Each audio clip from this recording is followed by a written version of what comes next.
Supply chain security is all the rage in 2022 moving into 2023. The reason being, there have been some pretty huge attacks on well-known software that we all use every single day. Google introduced us to the SALSA framework for supply chain security and integrity validation back in 2021. However, most people just aren't aware of their coverage and compatibility and compliance with the framework. End-to-end security doesn't need to be hard, and today I'm going to show you how to get started with ScribeSecurity. ScribeSecurity is a framework that you can use by hooking up a small CI/CD pipeline, probably with GitHub Actions, that gives you all the details that you need to know how compliant with the SALSA framework you are, and how close you may be to that next level. ScribeSecurity is free for many organizations, free for 1 seat and up to 100 builds per month. So it's easy for organizations to get started and understand their compliance across however many products they have. If you want to give more people access to your results, then you will have to adopt one of their paid tiers. So go check out the pricing page for more information.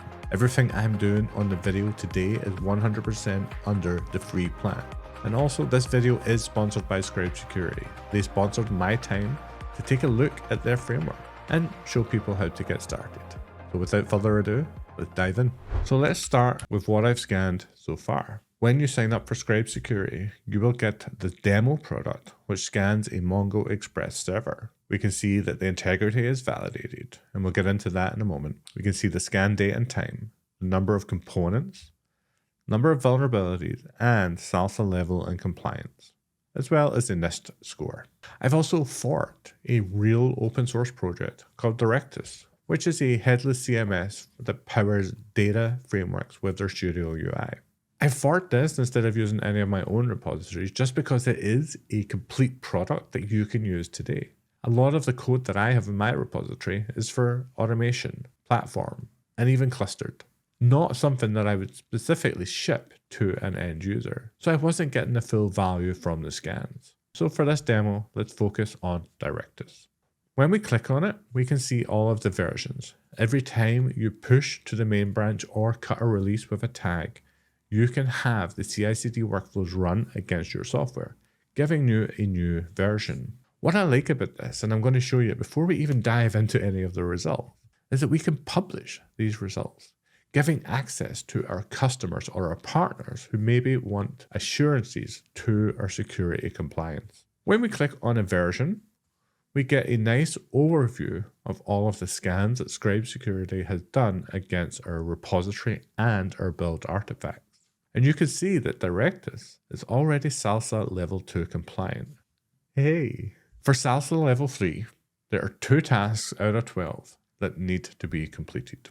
And for this NIST Secure Software Development Framework, we have 9 pending tasks or controls that we need to bring under compliance. On the right-hand side, we have the integrity validation.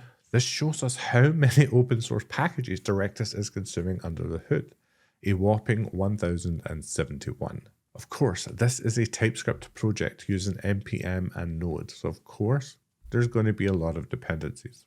We can also see the number of source files that were scanned. The Directus project itself, almost 2,000 pieces of code. On the bottom, we have an overview of the vulnerabilities against the container image that was built for this project. Right now, we can see that there's 1 critical, 16 high, and then 180 medium, and 49 low. And again, we'll dive into that in just a moment. So let's take a look at our SALSA compliance. We can click on this compliance tab here, and we'll see the 2 controls that have failed that would allow us to adopt SALSA level 3, or at least broadcast and publish that we are SALSA level 3 compliant. Control number 1 is source history verified. Assigned commits are not required on this branch, which is a critical control in SALSA level 3. And also there are no branch protection rules stopping from force commits changing the history on this branch. That just means that in theory, someone with the right level of access could modify the branch history, losing the provenance that we need that proves the history is what it claims to be. Now, besides the fails, we can see all of the SALSA controls that were passed. Our build was defined as code using GitHub workflows. Provenance cannot be falsified. Awesome. The build was executed by a build service, here, GitHub Actions. We have signatures. The environment is isolated. The provenance is available, which we can click on and view, which we are viewing.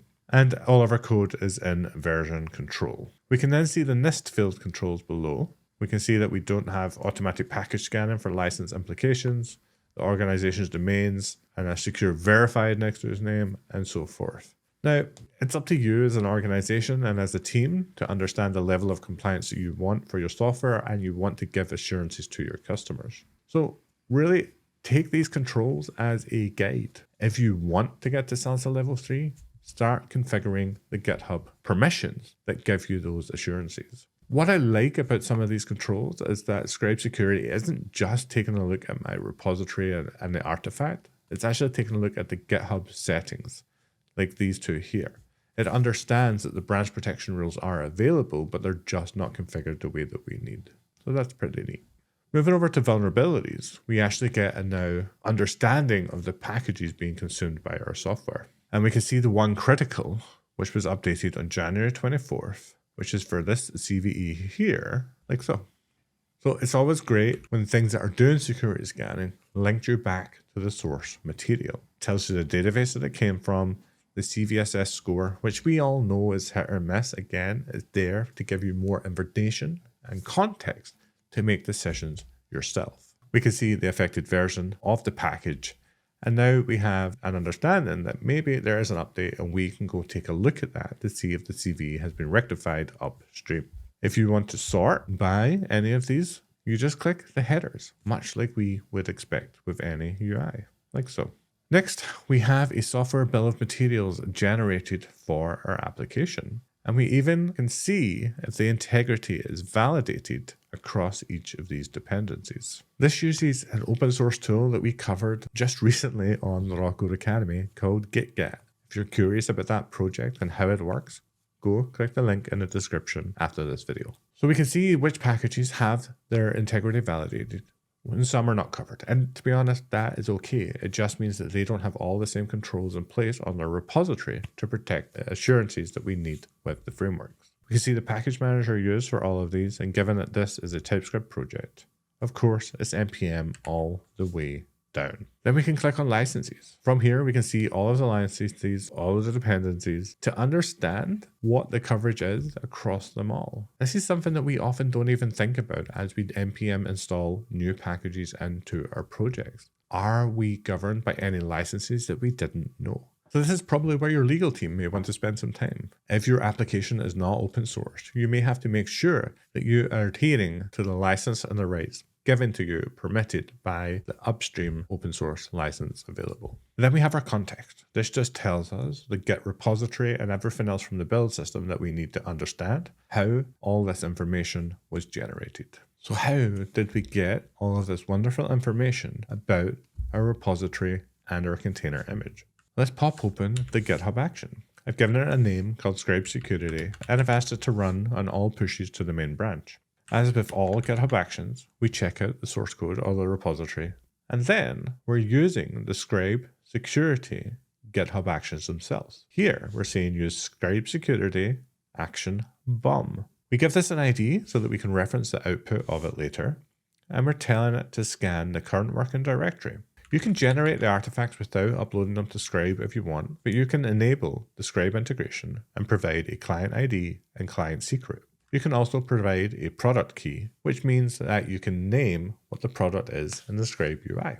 Now, how do we get the client ID and the client secret? Well, from the Scribe page, click on Integrations, where you will see the client ID here and an obfuscated version of the secret, which you can copy and make available to GitHub Actions. Next, we can scan the container image that is produced by our build system. Here again, we're using the action bomb action with the target set to a Docker Hub container image. This also works just fine with ghcr.io. Next, we ask it to upload the two outputs from our first two scans. Then we do a SLSA statement verification or generation.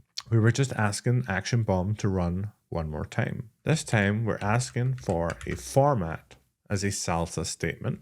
And then we ask for the provenance to be uploaded as an artifact on the build. So in under 55 lines of YAML, we can generate our bill of materials, scan our container images, upload all of our artifacts to Scribe, and get a UI that gives us all the information that we need to understand our SLSA compliance, the vulnerabilities within our container images, and even share them with our customers and partners. So go check out Scribe. As I said, for a single seat, 100 builds per month, you can get started for free.